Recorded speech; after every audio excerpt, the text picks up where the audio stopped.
మన టీవీ6 న్యూస్ కు స్వాగతం. సత్తుపల్లి పట్టణంలోని కాంగ్రెస్ పార్టీ కార్యాలయం నందు సీఎం రేవంత్ రెడ్డి చిత్రపటానికి పాలాభిషేకం చేసిన ఎమ్మెల్యే మట్ట రాగమై దయానంద్ దంపతులు. ఏకకాలంలో 2 లక్షలు రుణమాఫీ చేస్తున్న తెలంగాణ రాష్ట్ర మంత్రివర్యులు రేవంత్ రెడ్డికి తెలంగాణ రాష్ట్ర రైతుల తరపున అభినందనలు తెలుపుతూ సీఎం రేవంత్ రెడ్డి చిత్రపటానికి ఈ పాలాభిషేకం చేశారు.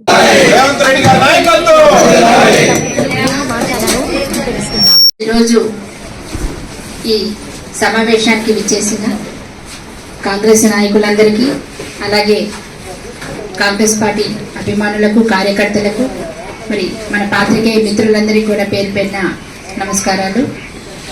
మనము కాంగ్రెస్ మేనిఫెస్టోలో ఏ విధంగా అయితే హామీ ఇచ్చున్నారో అదే విధంగా నిన్న జరిగిన కేబినెట్ మీటింగ్ లో మన రేవంత్ రెడ్డి గారు మిగతా మంత్రివర్గ సభ్యులందరూ కలిసి ఏకగ్రీవంగా 2 లక్షల రుణమాఫీ ఆగస్టు 15 లోపల చేయాలని తీర్మానం చేశారు.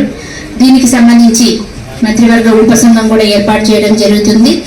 వీళ్ళందరూ కలిసి ఒక నివేదికను 15 రోజుల లోపల ఇస్తారు. దాన్ని బట్టి మనం విధి విధానాలని నిర్దేశించుకొని ఖచ్చితంగా ఆగస్టు 15 కంతా కూడా 2 లక్షల రుణమాఫీ ఏకకాలంలో చేస్తారని రేవంత్ రెడ్డి గారు ప్రకటించారు.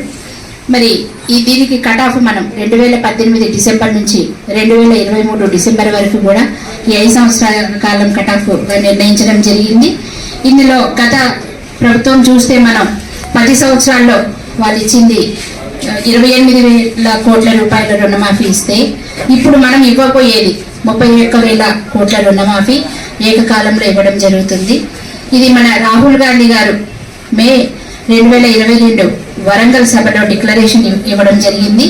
దాన్ని అనుసరించి కాంగ్రెస్ ఎటువంటి పరిస్థితుల్లో ఇచ్చిన మాట తప్పరు, మడమ తిప్పరు అని నిరూపించుకుంటూ ఇప్పటి వరకు ప్రకటించిన అన్ని సంక్షేమ కార్యక్రమాలు ఏ విధంగా అయితే అమలు చేస్తూ వస్తున్నారు అదే విధంగా ఇప్పుడు కూడా రైతు రుణమాఫీ చేయడం జరుగుతుంది.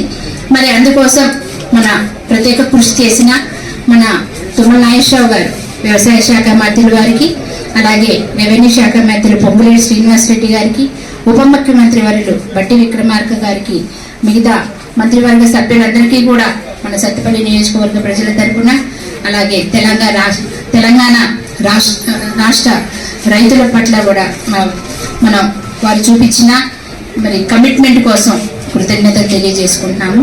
దాని సందర్భంగా ఈరోజు వారికి మనం పాలాభిషేకం నిర్వహించడం జరిగింది. అలాగే రైతులు కూడా ఈ నిర్ణయం పట్ల ఎంతో హర్షాతిరేకాలు వ్యక్తం చేస్తున్నారు.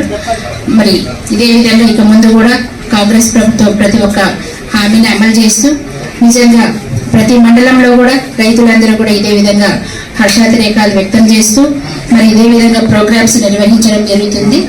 అలాగే మరి మీకు ముందు కూడా మీ అందరి ప్రేమ, అభిమానం, ఆదరణ కూడా మా పట్ల, కాంగ్రెస్ ప్రభుత్వం పట్ల ప్రజల్లో ఇదే విధంగా ఉంటాయని మేము కోరుకుంటూ జై హింద్, జై కాంగ్రెస్.